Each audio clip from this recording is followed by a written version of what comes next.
Hello friends, welcome back my channel geography exam गुरु। आप सभी का वेलकम है। देखिए, बीपीएससी टीचर बहाली आपको पता है 2023 में माध्यमिक स्कूल के लिए मैं आपको ये वीडियो करा रही हूँ। माध्यमिक स्कूल के लिए जिन्होंने फॉर्म भरा है एसएसटी से, सोशल साइंस से, और ये जो करवा रही हूँ ये एससीईआरटी बेस्ड क्वेश्चंस हैं।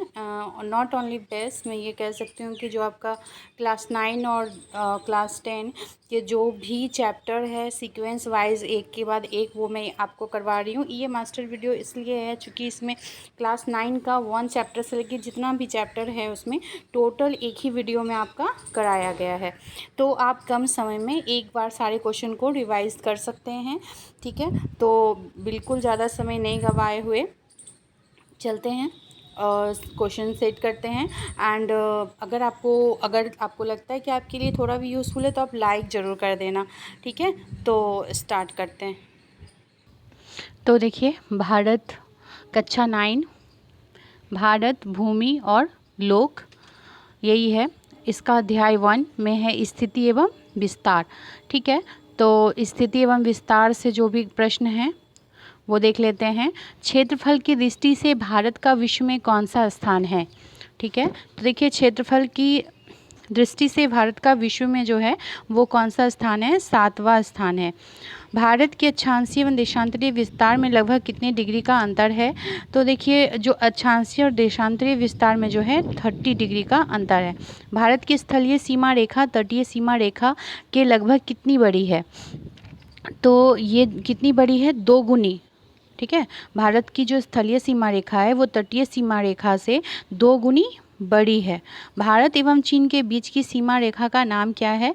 तो भारत एवं चीन के बीच सीमा रेखा का जो नाम है वो है मैकमोहन लाइन।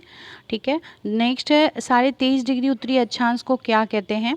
तो जो 23.5 डिग्री उत्तरी अक्षांश को क्या कहते हैं? कर्क रेखा। ठीक है, और 23.5 डिग्री दक्षिणी होता तो मकर रेखा होता। ठीक, भारतीय मानक समय ग्रीनविच स्टैंडर्ड टाइम से कितने घंटे का अंतर है? तो कितने घंटे का अंतर है? 5.5 घंटे आगे हैं। ठीक है, 5.5 घंटे आगे हैं। क्षेत्रफल की दृष्टि से विश्व का सबसे बड़ा देश कौन सा है? तो क्षेत्रफल की दृष्टि से सबसे बड़ा देश जो है वो रूस है। क्या है? रूस। नेक्स्ट क्वेश्चन है, भारत में कुल केंद्र शासित प्रदेश हैं? तो कुल कितने केंद्र शासित प्रदेश हैं? तो इसका आंसर हो जाएगा, तो देखिए इस प्रश्न का उत्तर जो हो जाएगा 2, 8। भारत में कुल 8 केंद्र शासित प्रदेश हैं। भारत में अरुणाचल प्रदेश और कच्छ के बीच स्थानीय सीमा में कितने घंटों का अंतर है? तो देखिए, कच्छ की सीमा अरुणाचल प्रदेश में जो है वो कितने डिग्री का अंतर है? 2 घंटे का अंतर है। तो देखिए, भारत की जो स्थलीय सीमा है वो 7 देशों को छूती है। ठीक, नेक्स्ट क्वेश्चन है, बिहार का शोक किस नदी को कहा जाता है? तो बिहार का शोक जो है वो कोसी नदी को कहा जाता है। निम्नलिखित में से कौन सा भारतीय संघ राज्य का सबसे दक्षिणी बिंदु है? तो जो इंदिरा पॉइंट है, इंदिरा पॉइंट, ये जो है भारतीय संघ राज्य का सबसे दक्षिणी बिंदु है। निम्न में से क्षेत्रफल के आधार पर भारत का सबसे बड़ा एवं सबसे छोटा राज्य कौन सा है? सबसे बड़ा एवं सबसे छोटा राज्य जो है राजस्थान, गोवा। ठीक है, राजस्थान और गोवा जो है तो सबसे बड़ा राजस्थान है, सबसे छोटा गोवा है। तो देखिए, क्वेश्चन है, निम्नलिखित में से कौन से भारतीय राज्य या केंद्र शासित प्रदेश चीन की सीमा को स्पर्श करता है? पहला हिमाचल प्रदेश, दूसरा है उत्तराखंड, तीसरा है जम्मू कश्मीर, चौथा है सिक्किम। अब कोड दिया हुआ है, तो देखिए इसका जो आंसर हो जाएगा वो हो जाएगा ऑप्शन नंबर 3, 1, 2 और 4। 1, 2 और 4 मतलब हिमाचल प्रदेश, उत्तराखंड और जम्मू कश्मीर। ठीक है, तो नहीं, हिमाचल प्रदेश, उत्तराखंड और सिक्किम। ठीक, ये चीज़ हो जाएगा, ये जो है चीन को स्पर्श करती है। Option 3 number. उत्तराखंड, उत्तर प्रदेश, बिहार और पश्चिम बंगाल और सिक्किम राज्य की सीमाएं किस देश को छूती है? तो किस देश को छूती है? देखिए, तो ये हो जाएगा नेपाल। ठीक है, उत्तराखंड, उत्तर प्रदेश, बिहार, पश्चिम बंगाल और सिक्किम राज्य की सीमाएं नेपाल को छूती है। नेक्स्ट है, पाक जल संधि किन 2 देशों के बीच में अवस्थित है? तो इस क्वेश्चन का आंसर हो जाएगा भारत और श्रीलंका। ठीक है। पाक जलसंधि मध्य भारत और श्रीलंका के बीच है। निम्नलिखित में से हिमालय के किस भाग को आंतरिक हिमालय के नाम से जाना जाता है? तो आंतरिक हिमालय के नाम से किसको जाना जाता है? तो पहला है ट्रांस हिमालय, लघु हिमालय या मध्य हिमालय, बृहद हिमालय या महान हिमालय या शिवालिक हिमालय। तो इसका आंसर हो जाएगा ऑप्शन नंबर 3, बृहद हिमालय या महान हिमालय। ठीक है, बृहद हिमालय या महान हिमालय को आंतरिक हिमालय के नाम से जाना जाता है, बृहद हिमालय या महान हिमालय को। नेक्स्ट है अध्याय 2, भौतिक स्वरूप। ठीक है, भौतिक स्वरूप में पहला क्वेश्चन है, भारत के संपूर्ण क्षेत्रफल का कितना प्रतिशत भूभाग मैदानी है? तो कितना प्रतिशत भाग जो है वो बोल रहा है भाग जो है मैदानी है, तो 43%। ठीक, 43% भाग जो है वो मैदानी है। नेक्स्ट है, पूर्व में भूमंडल पर केवल एक ही भूखंड था, जिसे किस नाम से जाना जाता है? किस नाम से जाना जाता है? तो इसका आंसर हो जाएगा पेंजिया। पूर्व में भूमंडल पर केवल एक ही भूखंड था, जिसे पेंजिया के नाम से जाना जाता है। सिपकिला दर्रा भारत के किस राज्य में स्थित है? सिपकिला दर्रा जो है हिमाचल प्रदेश में स्थित है। नाथुला दर्रा किस राज्य में है? नाथुला दर्रा जो है वो सिक्किम में है, नाथुला सिक्किम। माउंट एवरेस्ट की ऊंचाई वर्तमान में कितनी है? तो माउंट एवरेस्ट की 8,850 हो गया वर्तमान में। ठीक है, तो ऑप्शन नंबर 2। भारत की सबसे लंबी चोटी चोटी का क्या नाम है? तो भारत की जो सबसे लंबी चोटी है वो है K2। ठीक है, गाडविन ऑस्टिन। नेक्स्ट क्वेश्चन है, भारत के दक्षिणतम बिंदु को क्या कहा जाता है? तो भारत के दक्षिणतम बिंदु को इंदिरा पॉइंट कहा जाता है। विश्व प्रसिद्ध कांगला एवं कुल्लू घाटी स्थित है। विश्व प्रसिद्ध कांगला और कुल्लू घाटी जो है वो कहाँ स्थित है? तो इसका होगा ट्रांस हिमालय में। ठीक है, कहाँ स्थित है? तो ट्रांस हिमालय में कांगला एवं कुल्लू है। विश्व प्रसिद्ध कश्मीर घाटी और डल झील अभ्यारण्य अवस्थित है। तो ये जो कश्मीर घाटी है और डल झील है, ये कहाँ पे स्थित है बोल रहा है? तो ये बृहद हिमालय और पीर पंजाल, बृहद हिमालय और पीर पंजाल के बीच में है। बृहद हिमालय और पीर पंजाल के बीच में। कश्मीर हिमालय में हिमनद चिकनी मिट्टी के मोटे निक्षेप तथा दूसरे पदार्थों का हिमोड के रूप में जमाव को क्या कहा जाता है? तो करेवा कहा जाता है। जो निक्षेप होता है, मिट्टी के मोटे निक्षेप और दूसरे पदार्थों का हिमोड के रूप में जो जमाव होता है उसको हम करेवा कहते हैं। हिमालय की तीनों मुख्य पर्वत श्रृंखलाएं बृहद हिमालय, लघु हिमालय और शिवालिक श्रेणी हिमालय के किस खंड में अवस्थित है? तो किस खंड में अवस्थित है? इसका आंसर होगा हिमाचल और उत्तराखंड हिमालय। हिमाचल और उत्तराखंड हिमालय में जो है हिमालय के तीनों मुख्य पर्वत श्रृंखलाएं बृहद हिमालय, लघु हिमालय और शिवालिक हिमालय अवस्थित हैं, तीनों ही हिमाचल और उत्तराखंड में। नेक्स्ट क्वेश्चन नंबर 12 है, प्रसिद्ध फूलों की घाटी निम्न में से किस पर्वत श्रेणी में अवस्थित है? तो प्रसिद्ध फूलों की जो घाटी है ये उत्तराखंड में स्थित है। कहाँ है? उत्तराखंड हिमालय में। नेक्स्ट है, हिमालय पर्वतीय क्षेत्र में बुग्याल शब्द किसको निरूपित करता है? तो ये जो बुग्याल शब्द है ये किसको निरूपित करता है? तो देखिए, ऊंचाई पर स्थित घास के मैदान को। क्या होगा? हिमालय पर्वतीय क्षेत्र में बुग्याल शब्द जो है ऊंचाई पर स्थित घास के मैदान को निरूपित करता है। अगर आपको अच्छा लग रहा है तो लाइक कर दीजिए फ्रेंड। देखिए, नेक्स्ट क्वेश्चन है, एंड आप सब्सक्राइब करके बेल आइकन दबा के रख दोगे तो जैसे ही मैं वीडियो अपलोड करूँगी तो आप तक सबसे पहले पहुँच पाएगा। दैट्स वाई सिर्फ आपको मैं बोल रही हूँ कि चैनल सब्सक्राइब करके रख लीजिए। नेक्स्ट क्वेश्चन देखिए है, द्वार स्थलाकृति पाई जाती है।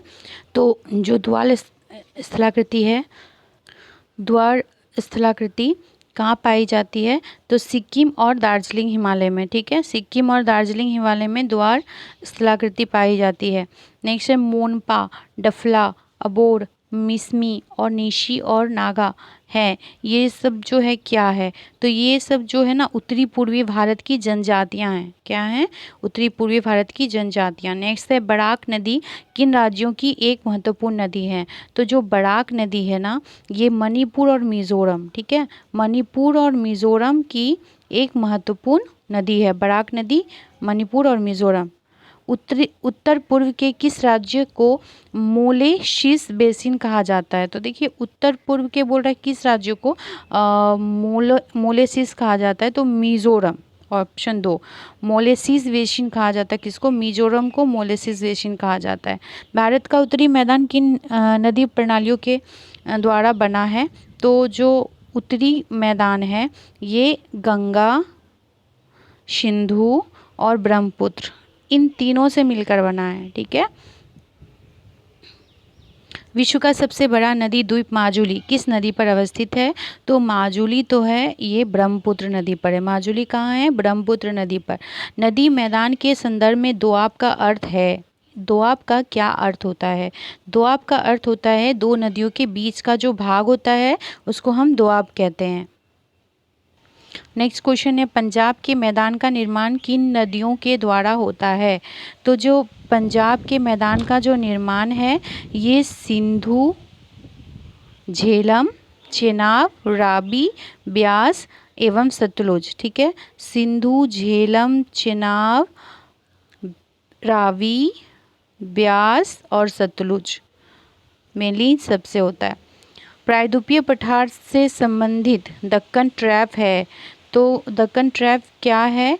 काली मृदा से युक्त पठारी क्षेत्र है। ठीक है। काली मृदा से युक्त पठारी क्षेत्र है दक्कन ट्रैप। निम्न में से कौन सी पहाड़ियाँ पश्चिमी घाट के अंतर्गत शामिल है? ठीक है। पहला है अन्नामलाई, नीलगिरी, नल्लामल्ला, कार्डमम और हवादी। ठीक है। तो यहाँ कूट दिया हुआ है, तो इसमें क्या हो जाएगा? ऑप्शन नंबर 3 हो जाएगा, 1, 2 और 4। ठीक है। तो देखिए 1, 2 और 4 यानी अन्नामलाई, नीलगिरी और कार्डमम। अन्नामलाई, नीलगिरी और कार्डमम, ये जो कौन सी पहाड़ी पश्चिमी घाट के अंतर्गत शामिल है? तो अन्नामलाई, नीलगिरी और कार्डमम जो है ये सम्मिलित है। भारतीय प्रायद्वीप की सबसे ऊंची चोटी है। भारतीय प्रायद्वीप की सबसे ऊंची चोटी क्या है? तो अन्नाईमुडी। ठीक है। भारतीय प्रायद्वीप की पठार की जो है प्रायद्वीपीय पठार की सबसे ऊंची चोटी जो है अन्नाईमुडी है प्रायद्वीपीय पठार की। पूर्वी घाट और पश्चिमी घाट निम्न में से किन पहाड़ियों में आपस में मिलते हैं?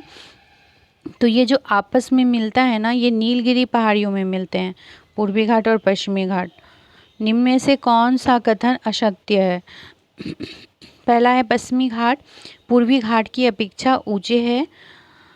जो है पश्चिमी घाट का विस्तार सतत है और जबकि पूर्वी घाट का विस्तार जो है वो सतत नहीं है। उद्गम मंडलम जिसे ऊटी की के नाम से जाना जाता है अन्नामलाई पर्वतमाला में स्थित है, एक महत्वपूर्ण हिल स्टेशन है उद्गम मंडलम। और पूर्वी घाट का सबसे ऊंचा शिखर जिंद गाड़ा है। तो देखिए बोल रहा जो असत्य है, तो ये जो 4 नंबर है ये असत्य है, बाकी जो है तीनों वो सत्य है कि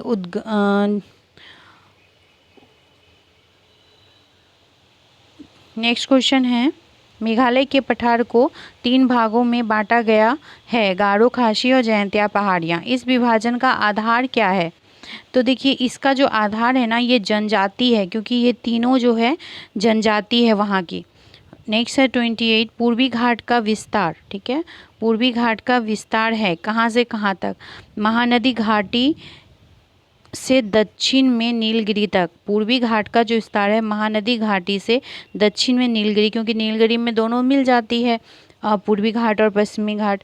नेक्स्ट क्वेश्चन है 29, बरखान का संबंध है। बरखान का जो संबंध है ये किससे है? तो बरखान का संबंध मरुस्थल से है। बरखान का मरुस्थल से है। भारत श्रीलंका के बीच अवस्थित है। भारत और श्रीलंका के बीच पाक जल संधि, न्यू मूड द्वीप, पीरम द्वीप या मन्नार की खाड़ी। यहाँ कूट दिया हुआ है 1 और 2, 2, 3, 4, 1, 2, 4 और केवल 1 और 4।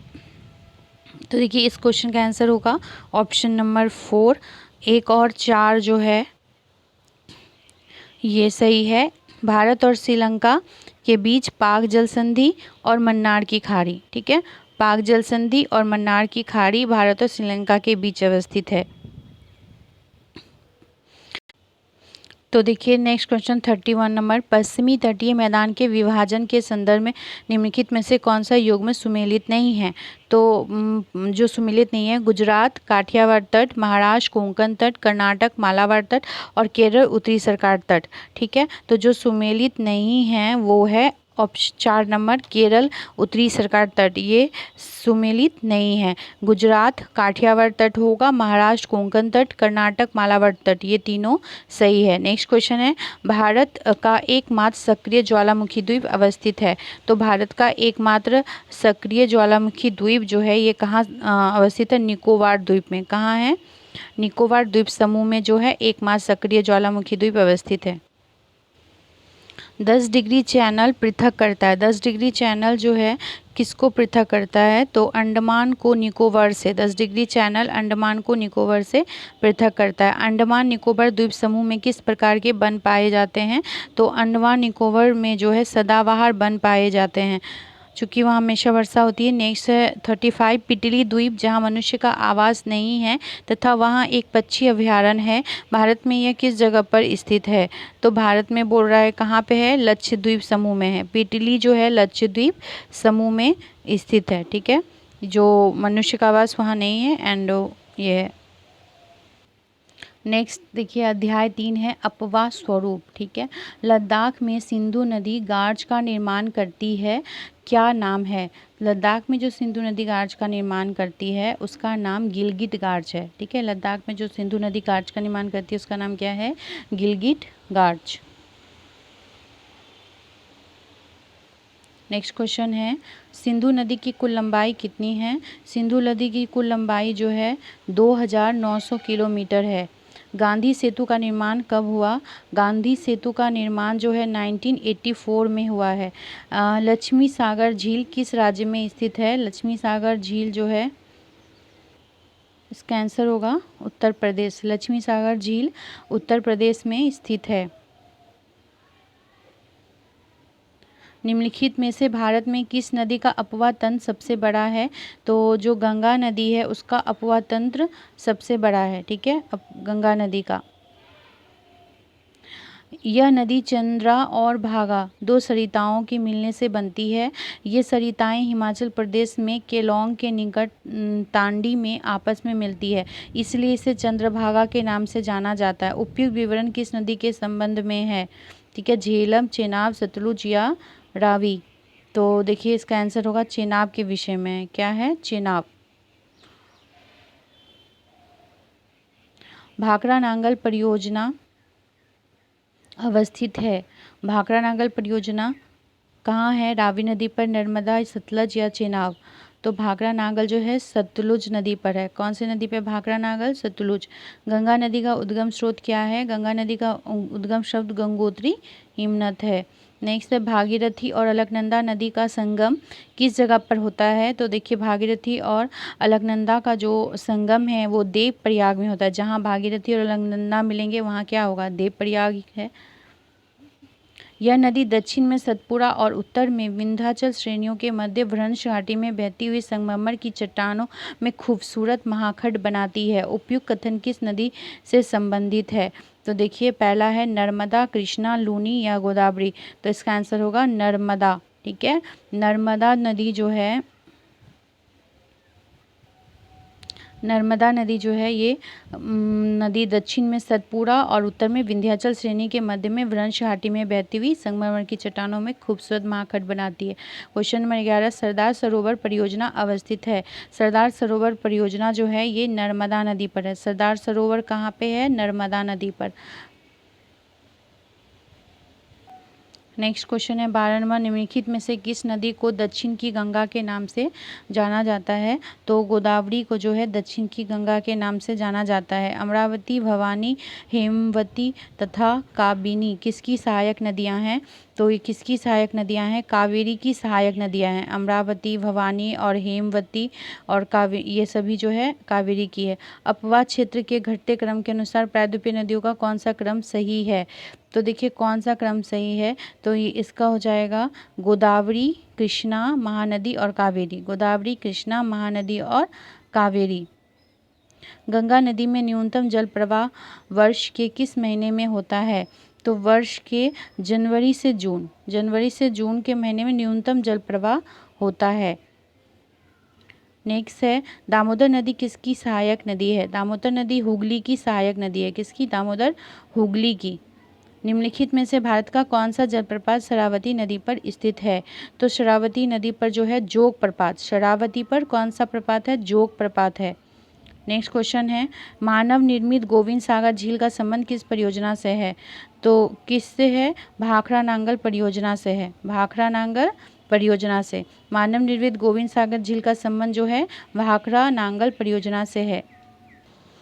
नेक्स्ट है अध्याय 4 जलवायु। ठीक है, भारत की जलवायु कैसी है? तो भारत की जलवायु मानसूनी है, उष्ण है, विषुवतीय है या सभी है? तो भारत की जलवायु उष्ण है। कैसी है? भारत की जलवायु उष्ण है। आंधियों को किस राज्य में आम की बौछार कहा जाता है? आंधियों को किस राज्य में? तो कर्नाटक में। कर्नाटक में जो है आंधियों को आम की बौछार कहा जाता है। विश्व तो देखिए नेक्स्ट क्वेश्चन है, विश्व में सबसे अधिक वर्षा किस राज्य में होती है? विश्व में सबसे अधिक वर्षा जो है वो मेघालय में होती है। कहाँ होती है? मेघालय में। मेघालय का जो मॉनसून राम जगह है वहाँ पे होती है। नेक्स्ट क्वेश्चन है, भारत में भौगोलिक दृष्टि से ऋतुएं मुख्यतः कितने प्रकार की होती हैं? तो जो मुख्यतः ऋतुएं जो हैं वो कितने होती है? 4 प्रकार की होती हैं। ठीक है, ऑप्शन 3 होगा। भारत में भौगोलिक दृष्टि से ऋतुएं 4 प्रकार की होती है। सुंदरवन डेल्टा कहाँ स्थित है? तो सुंदरवन डेल्टा जो है वो पश्चिम बंगाल में स्थित है। निम्नलिखित में से कौन सा कारण भारत के उत्तरी पश्चिमी भाग में शीत ऋतु में होने वाली वर्षा के लिए उत्तरदायी है? तो शीत ऋतु में जो वर्षा होता है ना, इसके लिए जो दायी है वो पश्चिमी विक्षोभ है। पश्चिमी विक्षोभ के कारण शीत ऋतु में क्या होती है? भारत के उत्तरी पश्चिमी भाग में शीत ऋतु में वर्षा होती है। भारत में मानसून के प्रस्फोट यानी फटने के लिए निम्नलिखित में से किससे जिम्मेदार माना जाता है? तो पूर्वी जेट प्रवाह को। पूर्वी जेट प्रवाह को जो है वो मानसून के प्रस्फोटन यानी फटने के लिए जिम्मेदार माना जाता है, पूर्वी जेट प्रवाह को। ठीक, नेक्स्ट क्वेश्चन है, भारतीय मानसून की अरब सागर शाखा एवं बंगाल की खाड़ी शाखा मिलती है। तो इसका आंसर क्या हो जाएगा? 2। गंगा के मैदान के उत्तरी पश्चिमी भाग में, गंगा के मैदान के उत्तरी पश्चिमी भाग में मिलती है। ठीक है, नेक्स्ट क्वेश्चन है, मराठवाड़ा, पुणे, बेंगलुरु में कम वर्षा होने के मुख्य कारण क्या है? अगर इन जगहों पे कम वर्षा होती है तो मुख्य कारण क्या है? यह क्षेत्र पश्चिमी घाट के वृष्टि छाया क्षेत्र में स्थित है। कौन कौन सा? मराठवाड़ा, पुणे और बेंगलुरु। नेक्स्ट है, तमिलनाडु में वर्षा होती है। तमिलनाडु में वर्षा किससे होती है? तो उत्तरी पूर्वी। ठीक है, उत्तरी पूर्वी मानसून पवनों द्वारा। तमिलनाडु में जो है इधर से आएगी हवा, है ना, तो ये हो जाएगा उत्तरी पूर्वी। भारतीय उपमहाद्वीप में मानसून के निर्वर्तन का प्रमुख कारण क्या है? तो मानसून के निर्वर्तन का जो कारण है वो है सूर्य का दक्षिणायन होना। ठीक है, भारतीय उपमहाद्वीप में मानसून के निर्वर्तन का मुख्य कारण है सूर्य का दक्षिणायन होना। कार्तिक मास की उष्मा का संबंध किससे है? कार्तिक मास की उष्मा का संबंध मानसून के निर्वर्तन से है। ठीक है, कार्तिक मास की उष्मा का संबंध मानसून के निर्वर्तन से है। शीत ऋतु में गोदावरी, कृष्णा, कावेरी नदियों के डेल्टाई प्रदेशों में आने वाले उष्णकटिबंधीय चक्रवात किस सागर या महासागर में उत्पन्न होते हैं? तो किस सागर या महासागर में? तो अंडमान सागर। नेक्स्ट क्वेश्चन है, तो कूट दिया हुआ है, आम्रवर्षा, फूलों वाली बौछार, काल वैसाखी, आम, कहवा, चाय, पटसन।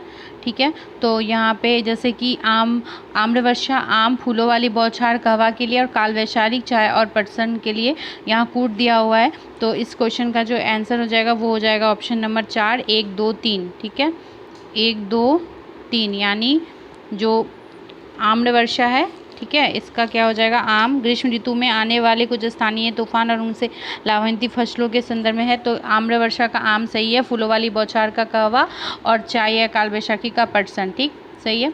नेक्स्ट क्वेश्चन है, कोपिन के जलवायु वर्गीकरण के अनुसार भारत में शुष्क ग्रीष्म ऋतु वाली मानसून प्रकार की जलवायु कहाँ पाई जाती है? तो कहाँ पाई जाती है? तमिलनाडु के कोरोमंडल तट पे। ठीक है, इसका ऑप्शन हो जाएगा 4, तमिलनाडु के कोरोमंडल तट पे। तो अगला अध्याय है 5, अब प्राकृतिक वनस्पति और वन्य प्राणी। ठीक है, प्राकृतिक वनस्पति और वन्य प्राणी। तो इससे पहला क्वेश्चन क्या है? जन्म के आधार पर वनस्पति को कितने भागों में बांटा गया है? जन्म के आधार पर वनस्पति को 2 भागों में बांटा गया है। सिनकोना की छाल का उपयोग किस रोग के लिए किया जाता है? सिनकोना की छाल का जो उपयोग है मलेरिया के लिए किया जाता है। किसके लिए? मलेरिया के लिए। कांवड़ झील बिहार के किस जिले में स्थित है? कांवड़ झील जो है ना, बिहार का बेगूसराय। ठीक है, कांवड़ झील बेगूसराय में। वह वनस्पति जो मनुष्य की सहायता के बिना अपने आप पैदा होती है और लंबे समय तक बिना किसी मानवीय हस्तक्षेप के उगती है, इस प्रकार की वनस्पति को कहते हैं। इस प्रकार की वनस्पति को हम अच्छत वनस्पति कहते हैं। क्या कहते हैं? अच्छत वनस्पति। नेक्स्ट क्वेश्चन है, भारत में सर्वाधिक क्षेत्र पर किस प्रकार के वनों का विस्तार है?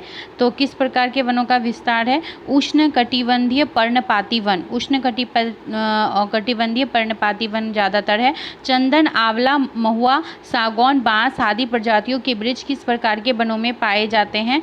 तो ये जो होगा शुष्क पर्णपाती वन। ठीक है, किस प्रकार के वनों में पाए जाते हैं? शुष्क पर्णपाती वन में। बहुमूल्य वृक्ष प्रजाति देवदार के वन पाए जाते हैं।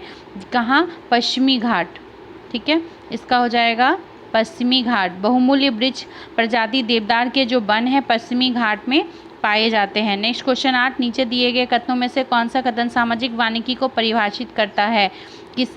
तो जैसे कि इसका जो होगा पर्यावरणीय, सामाजिक और ग्रामीण विकास में मदद के उद्देश्य से वनों का प्रबंधन और सुरक्षा तथा ऊसर भूमि का वनोरोपण करता है। तो इस क्वेश्चन का जो आंसर हो जाएगा ऑप्शन नंबर 3। ठीक है, नेक्स्ट क्वेश्चन है, ये विशेष प्रकार के भौतिक और तटीय पारिस्थितिक तंत्र हैं जिन्हें यूनेस्को ने मानव और जैव मंडल प्रोग्राम मैप के अंतर्गत मान्यता प्राप्त है। ठीक है, तो क्या है? पहला है नेशनल पार्क, वन्यजीव अभयारण्य, पक्षी अभयारण्य या जैव मंडल नीचे यानी आरक्षित क्षेत्र। तो इस क्वेश्चन का आंसर हो जाएगा 4, जैव मंडल नीचे आरक्षित क्षेत्र जो है। ठीक है, आरक्षित क्षेत्र। ये आरक्षित क्षेत्र जो है ये भौतिक और तटीय पारिस्थितिक तंत्र है जिसे यूनेस्को ने के मानव और जैव मंडल प्रोग्राम के अंतर्गत मान्यता प्राप्त किया है। जैव मंडल आरक्षित क्षेत्र या जैव मंडल निचय को। भारत का पहला जैव मंडल निचय कौन सा है? तो पहला जो है मानस जैव मंडल निचय है। पहला कौन सा है? मानस जैव मंडल निचय। नेक्स्ट क्वेश्चन है 11 नंबर, नोक रेक जैव मंडल निचय मेघालय की निम्नलिखित में से किन पहाड़ियों का हिस्सा है? तो किन पहाड़ियों का हिस्सा है? तो इसका आंसर हो जाएगा गारो। ठीक है, किसका है? गारो का। तो देखिए नेक्स्ट अध्याय है अध्याय 6, जनसंख्या। भारत में सर्वप्रथम जनगणना, ठीक है, जनसंख्या है। भारत में सर्वप्रथम जनगणना कब हुई थी? तो सर्वप्रथम जो है 1872 में 1872 में हुई थी। कब हुई थी? 1872 में। नेक्स्ट क्वेश्चन है 2011 की जनगणना के अनुसार भारत की लिंगानुपात कितनी है? तो भारत की लिंगानुपात जो है 1943। जनसंख्या के अध्ययन को क्या कहते हैं? जनसंख्या के अध्ययन को डेमोग्राफी कहते हैं। क्या कहते हैं? डेमोग्राफी। नेक्स्ट अध्याय है 7, भारत के पड़ोसी देश। ठीक है, पशुपतिनाथ मंदिर कहाँ स्थित है? तो जो पशुपतिनाथ मंदिर है ये कहाँ है? तो ये इसका आंसर हो जाएगा नेपाल। पशुपतिनाथ मंदिर नेपाल में है। नेपाल की सीमा भारत के किस राज्य से मिलती है? नेपाल की सीमा जो है ये सिक्किम राज्य से मिलती है। कहाँ से? सिक्किम। भारत के 7 पड़ोसी देश कौन कौन से हैं? तो भारत के जो 7 पड़ोसी देश हैं कौन कौन से हैं? पाकिस्तान, अफगानिस्तान, नेपाल, चीन, भूटान, म्यांमार और बांग्लादेश। पाकिस्तान, ठीक है, Afghanistan, Nepal, China, Bhutan, Myanmar and Bangladesh. ठीक है,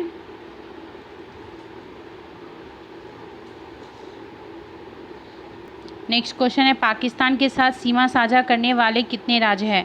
पाकिस्तान के साथ कितने राज्य जो है वो सीमा साझा करते हैं? तो इसका आंसर हो जाएगा 5। पाकिस्तान के साथ कितने राज्य करते हैं? 5। अफगानिस्तान के साथ सीमा साझा करने वाला एकमात्र राज्य कौन सा है? तो अफगानिस्तान के जो एकमात्र करता है वो है लद्दाख। ठीक है, अफगानिस्तान के सिर्फ लद्दाख करता है। भारत सबसे कम सीमा साझा किस से देश के साथ करता है? भूटान, अफगानिस्तान, चीन और बांग्लादेश। तो इसका आंसर हो जाएगा अफगानिस्तान। अफगानिस्तान के साथ कम करता है। तो ये नेक्स्ट अध्याय है, अध्याय 8 मानचित्र अध्ययन। ठीक है, मानचित्र अध्ययन। पहला क्वेश्चन है, मापक के प्रकार। मापक के प्रकार हैं, मापक के प्रकार क्या हैं? तो 2। ठीक है, इसका ऑप्शन 4 होगा। मापक 2 प्रकार के होते हैं। निम्नलिखित में कौन सा अंतर्राष्ट्रीय मापक का उदाहरण है? तो अंतर्राष्ट्रीय मापक का जो उदाहरण होगा वो होगा प्रदर्शक विधि। ठीक है, क्या हो जाएगा? प्रदर्शक विधि, ऑप्शन 2। अगला अध्याय है 9 क्षेत्रीय अध्ययन। ठीक है, क्षेत्रीय अध्ययन। भूमिगत जल स्तर में गिरावट का कारण क्या है? भूमिगत जल स्तर में जो गिरावट का कारण जनसंख्या, उद्योग, कृषि, इनमें से सभी। तो क्या होगा? इनमें से सभी। नेक्स्ट है, प्रदूषण के प्रकार कौन से हैं? तो प्रदूषण, मृदा प्रदूषण, वायु प्रदूषण, ध्वनि प्रदूषण, उपरोक्त सभी। तो हो जाएगा उपरोक्त सभी। तो ये था ज्योग्राफी यानी भूगोल में टोटल 9 अध्याय, और 9 अध्याय के सभी जो महत्वपूर्ण प्रश्न थे SCERT के वो मैंने आपको करा दिए। अगर आपको अच्छा लगा तो प्लीज़ एक लाइक ज़रूर कर दीजिएगा। Thank you very much.